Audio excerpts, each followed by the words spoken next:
Hello everybody. Today I would like to do another craft paint color mixing project and then a little sample portrait using those colors again. And this time I want to use the white and the black in the apple barrel. And if you haven't seen my other videos on this, I found these paints at Walmart for 57 cents, I think it was, a piece. And I'm doing demonstrations of what kind of color mixing and painting you can do with these inexpensive craft paints. So today I want to I picked a warm red. This ripe tomato color has a more orangey hue to it, and then a flamenco red, a cool red, which has a more bluish red tone to it. And I want to see what kind of colors I can get using these four mixed together. So what I like to do is put white out, and then 3 shades of gray, 3 levels of gray,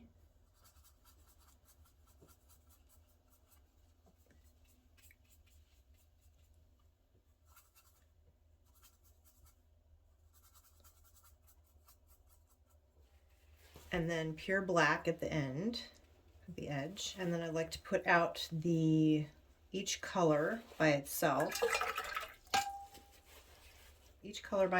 And then I want to mix these 2 colors together. And I'm going to do it in a proportion so that I get somewhere in between these 2. So I think that's close. Let me put a little more of the orangey red in there. See if that's a little better. So that's this is a more orangey red, that's a more bluish red, and this you can see is kind of in between those 2. So then for each row, I mix the color with some white to get a really light value.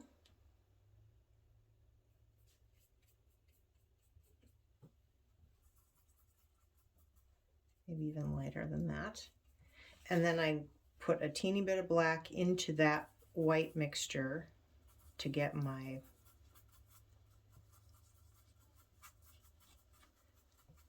I want to make sure it's not just gray, that it's got the color in it. So I'm going for a grayish orange that's about this level of value here. And then if I put a little more black into that, a little more orange, then I can kind of get that middle value, and then even more black and more orange. And I think with the craft paints, because the pigments are weak, that you have to put a lot more of the color into your mixes than you would if you were using a higher quality paint. And then I'll take the orange, the pure color, and pure black and mix them together to get the darkest value. So I'm going to do each of these. I'm going to do that with each of these 2 colors also. So I'll probably speed that up so you don't have to watch the whole thing.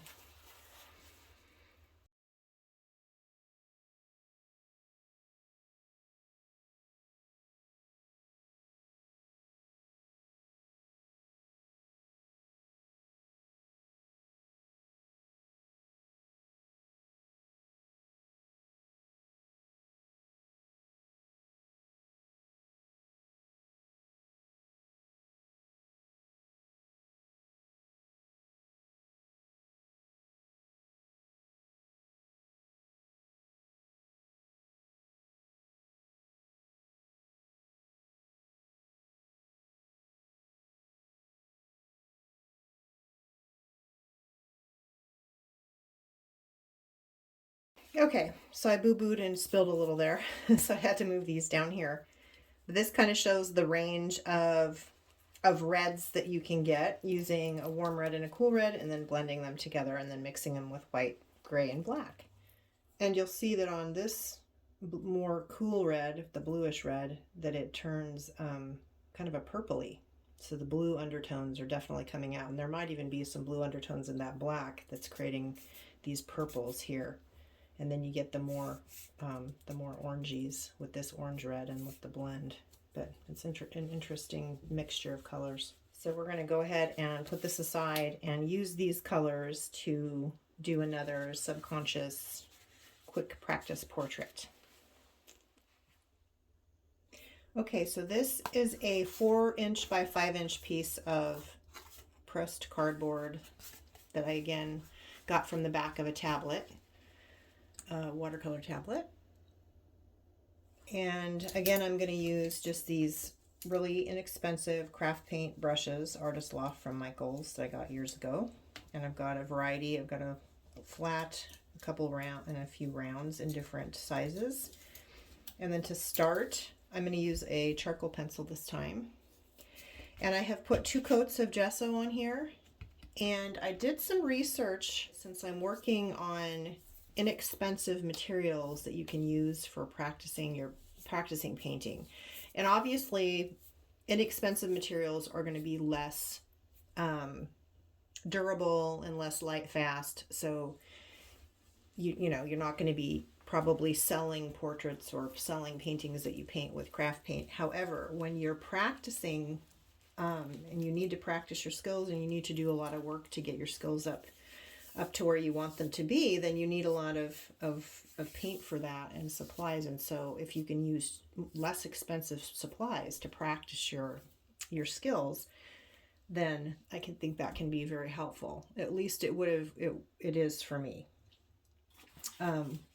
And some budgets are very tight and you can't afford very much. So what I did was I went online and I actually went to the Walmart near me, and they didn't have much in the store as far as gessos go, and as far as charcoal. They did have like larger charcoal drawing sets, which were a little more money, and they had their gessos and were not as economical as I thought they would have been. They were a Royal Langnickel brand, and it wasn't the cheapest option. So I get a lot of my art supplies at Dick Blick. Unless I see a sale somewhere else, Dick Blick is usually the most economical. So at Dick Blick, they have got their brand Blick Acrylic, which is their lowest their student grade gesso.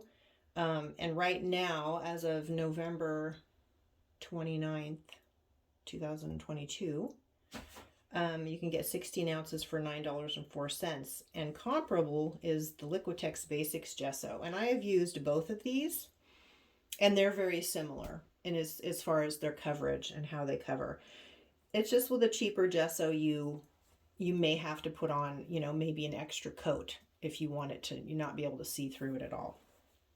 But those are the best prices I could find on that. And then they have the Utrecht Studio series and their artist gesso that are a little over $10, so not a whole lot more.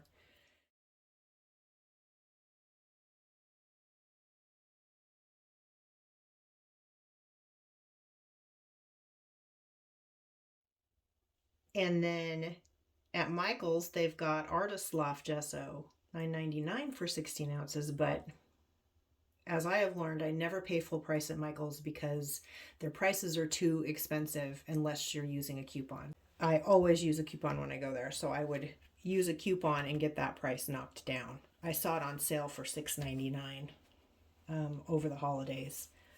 And then they have the same Liquitex Basics gesso, but they're charging, you know, almost $3 more for it, but that's because that's their full price, and you would need to use a coupon to knock it down to where it was comparable to that, $9.91. Anyway, gesso is a great thing to have, especially if you're using random surfaces to paint on. It's, you know, it helps seal it so you use less, your paint soaks in less. It's a really handy product to have. So there are some economical options. And then I was looking for some charcoal, and I know that probably at an art store you might be able to go and get like a single charcoal pencil, a single piece of vine charcoal, and that's probably the best option because then you can just buy one thing the things that you need. But I did see that Walmart, in one of the Walmart stores near me, they have a Royal and Langnickel 8-piece drawing set. So it's got some charcoal pencils and some vine charcoal and some compressed charcoal and an eraser. And it's in a little tin for $4.52. And then at Walmart.com, they have a Dale Rowney 8-piece set, same kind of deal for $4.97. So that's something to consider for some economical charcoal. Because I find that gesso and charcoal are two of my most basic supplies that I use consistently. I did use the Blick acrylic gesso from dickblick.com on this, and I just did 2 coats, one painted that way and one painted the opposite way, and that's plenty of coverage for a piece of cardboard like this. So again, for demonstrating the paints, I'm just going to do a subconscious intuitive portrait again, and this time I might go for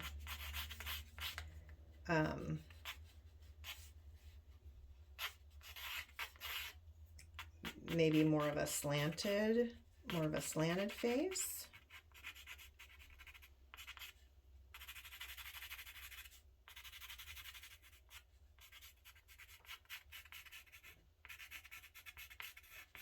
I've been working on a lesson for a group class, and I've been painting the same face and drawing the same face over and over. So I'm probably just I'm gonna do that. And it's not as easy to be loose and gestural when you're, doing something small like this, but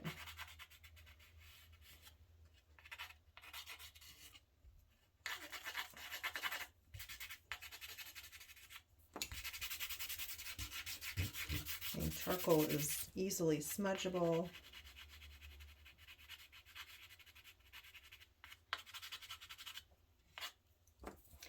And then I like to take an eraser of some kind and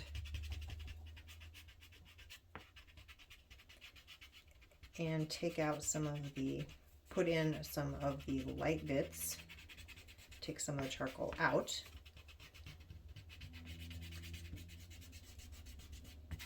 And this again is easier to do on a big piece of paper, but I will do my best, the best I can here. So I want to smudge it out.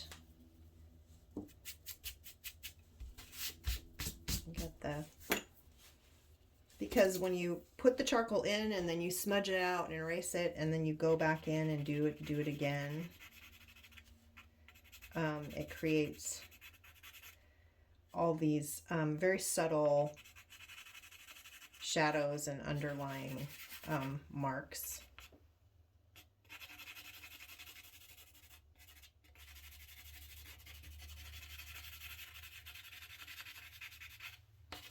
I'm going to do shadow on this side of the face.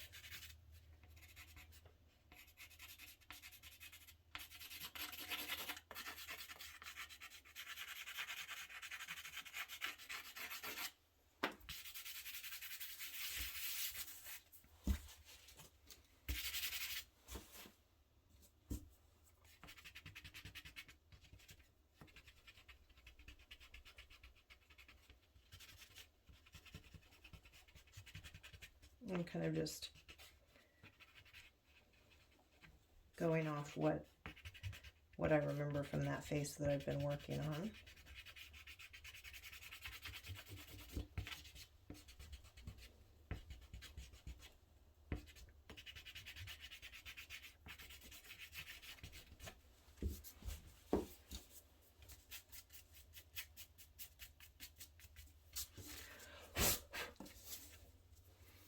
Okay, so now I'm going to take my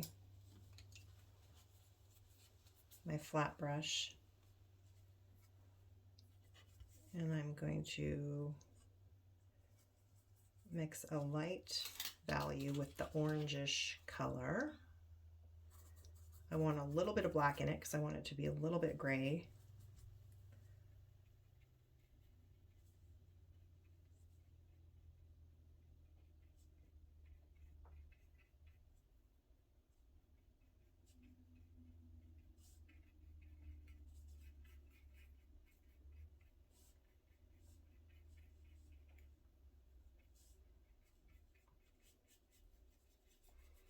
And I'm putting this on the shadowy side for now. I'm going to grab my smaller round brush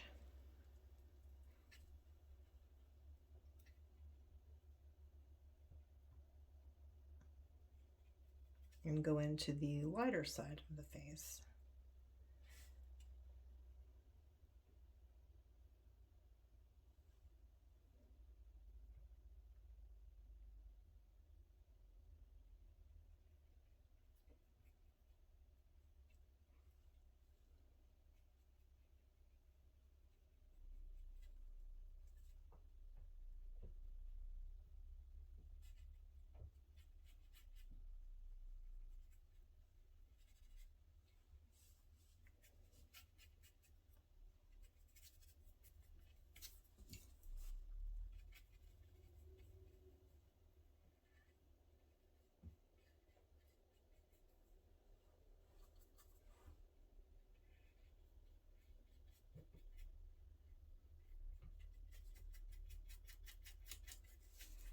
And then a little black with the red, the Flamenco Red, which is more the cooler red.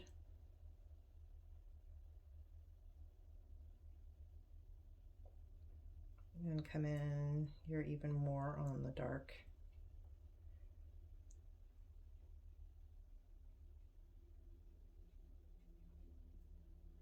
Put some more darks in.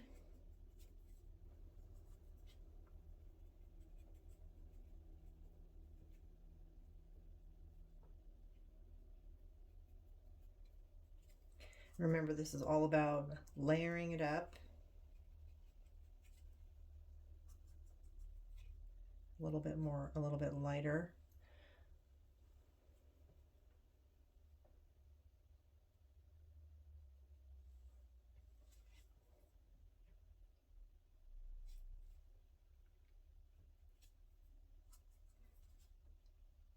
And I want, because I want the painting or the face to have a little bit of all of both of the cool and the warm reds in it, kind of a balance of them, because that provides contrast, which is a good thing. And I'm kind of liking how the hair is the charcoal and it's kind of wispy, blown by the wind, and yet then we come in and there's paint on the face. I might leave that alone and just do the face. It's kind of a blend of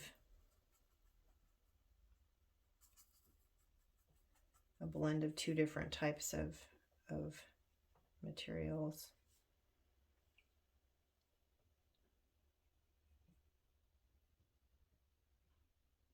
And the face is looking down, so I'm trying to make the eyes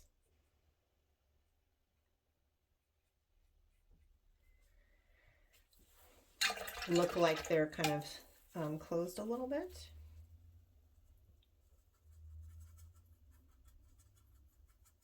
And I can throw the two reds together, and that gives me even a slightly different color.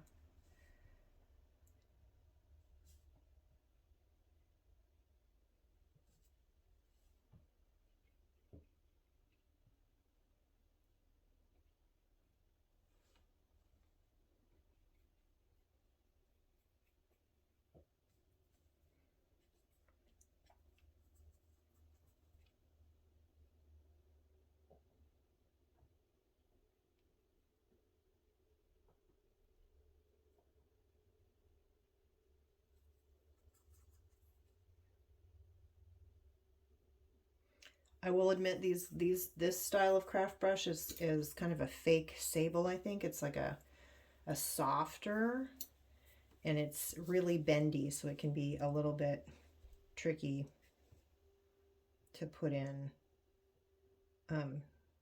It's to put the paint down. So I have to, I have to have a light touch because otherwise it just smashes down.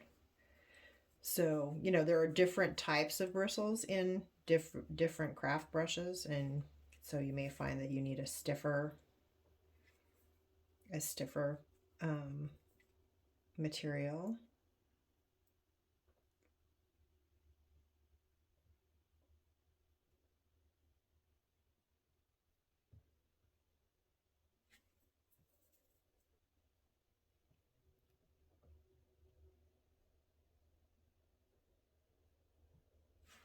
But I'm just playing here and playing around and looking at where I've put the various shades and the values.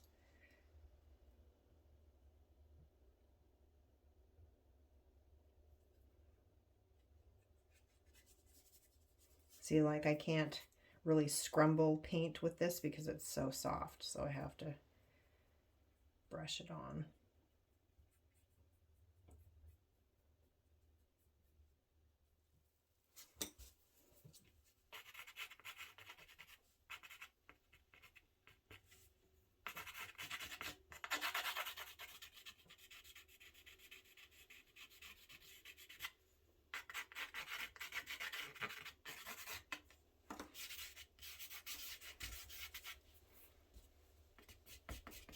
And of course, if you've got,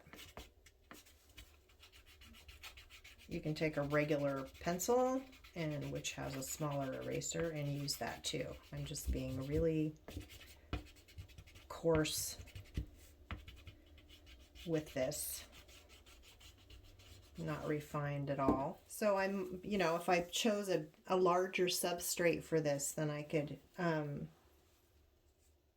it would be a little bit easier.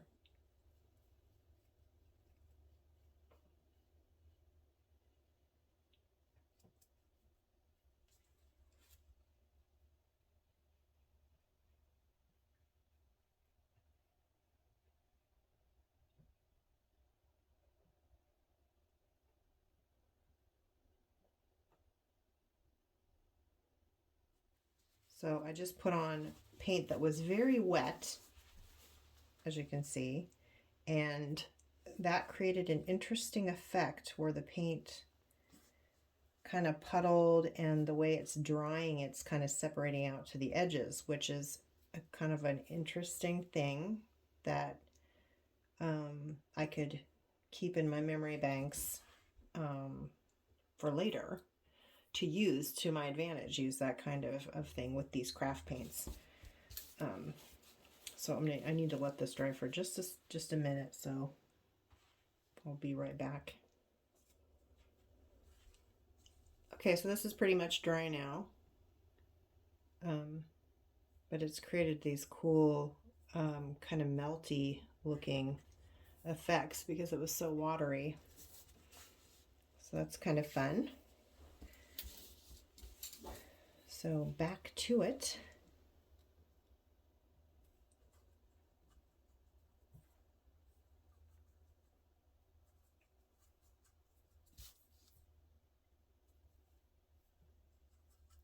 I want to go a little lighter. Oops, even lighter than that. And a little orange in it to create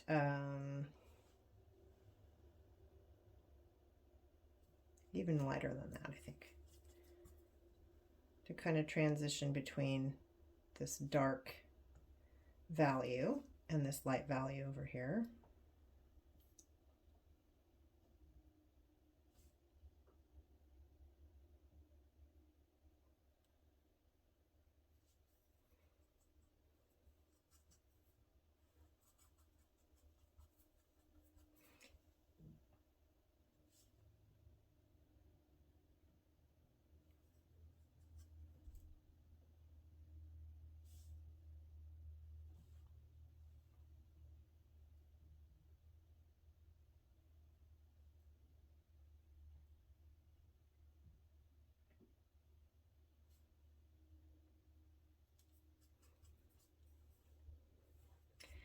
And I'm going to switch to more orange.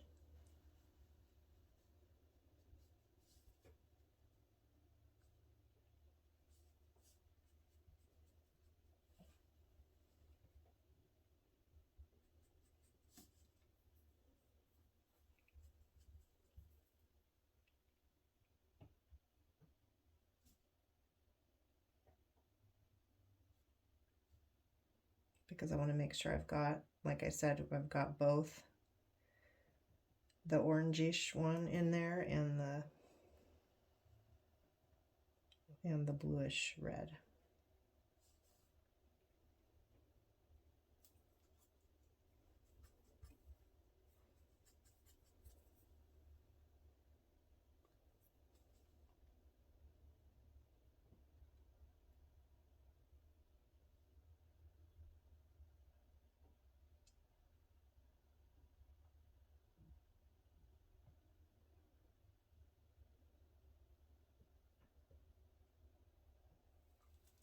I put here on the end of the nose, it's a little darker on the end because it's tucked under.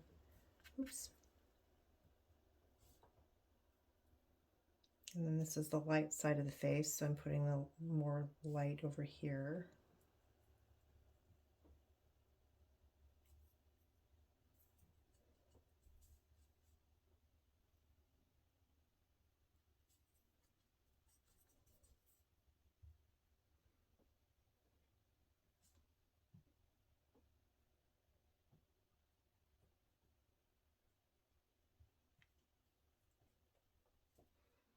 And you're just going back in and back in and back in with, it feels like you're just doing the same thing over and over, and you really are, but each time you go in, you're not covering everything up that you put in before, and you're adding in slightly different values and slightly different variations of the color, and so you get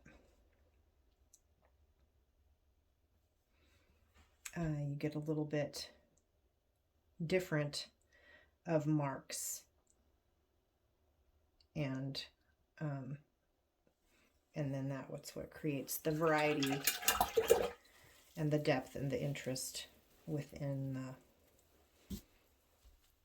the piece. Okay, I don't want that wet brush again.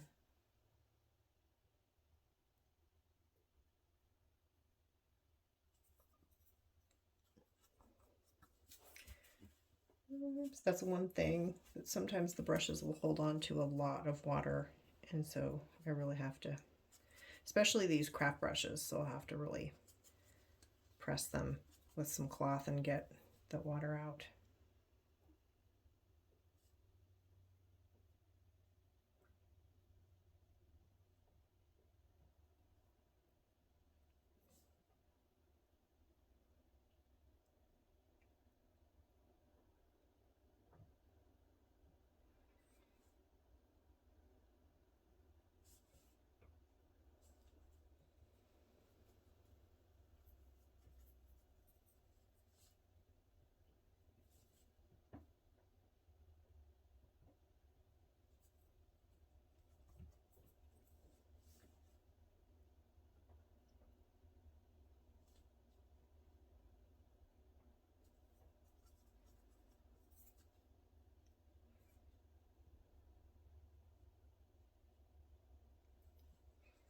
And just going back into the mouth.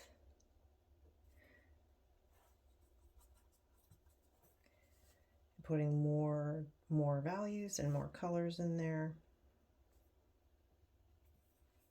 I kind of need to fix her lips a little bit here.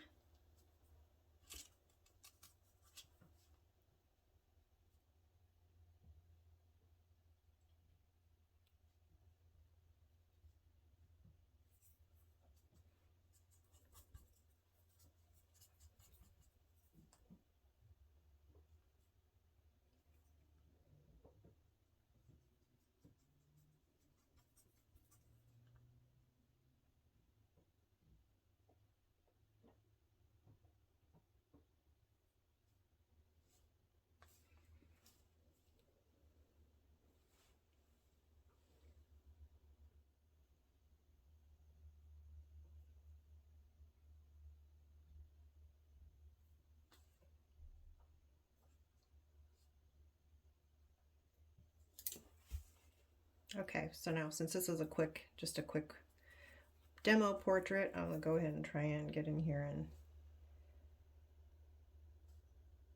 wrap it up a little bit.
Doing that shadow on the side of the cheek there.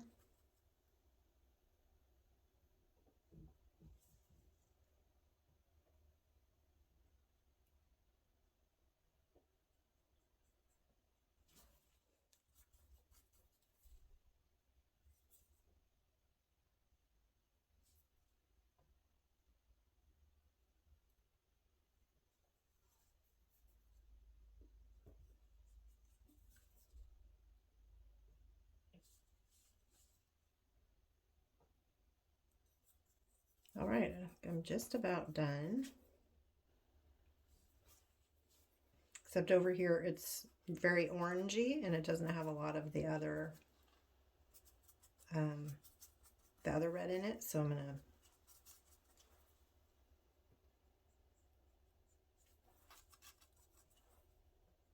throw some of that in here.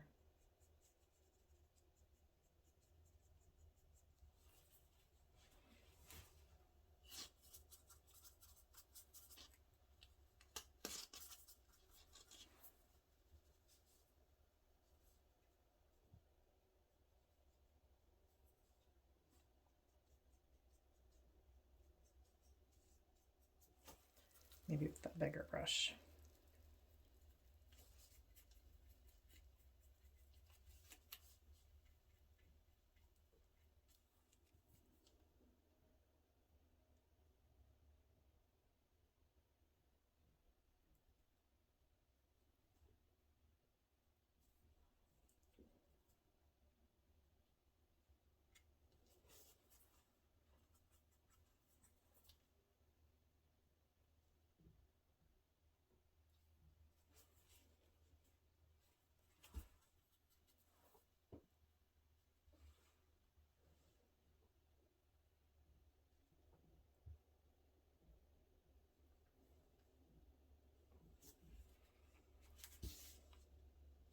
Okay, I'm gonna leave that hair the way it is, like I said, because I like the contrast of that charcoal hair against the painted face. It's kind of a fun little experiment, and these are great experiments for ideas for later, for other kinds of work that you want to do and things you want to do in your paintings. It's a great time to play and experiment, and it feels really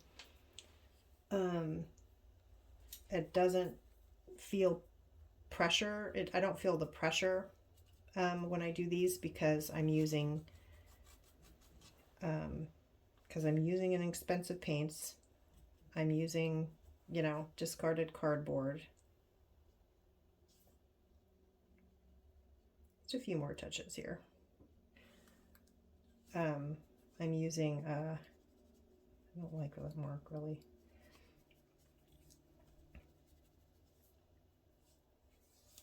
I'm using discarded cardboard. I'm using inexpensive paints. And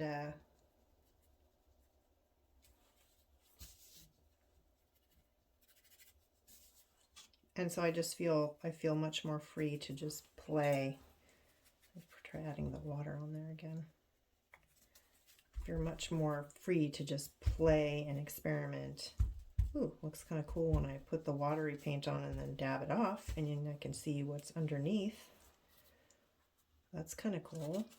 I know I said I was done, and here I'm picking at it, playing still.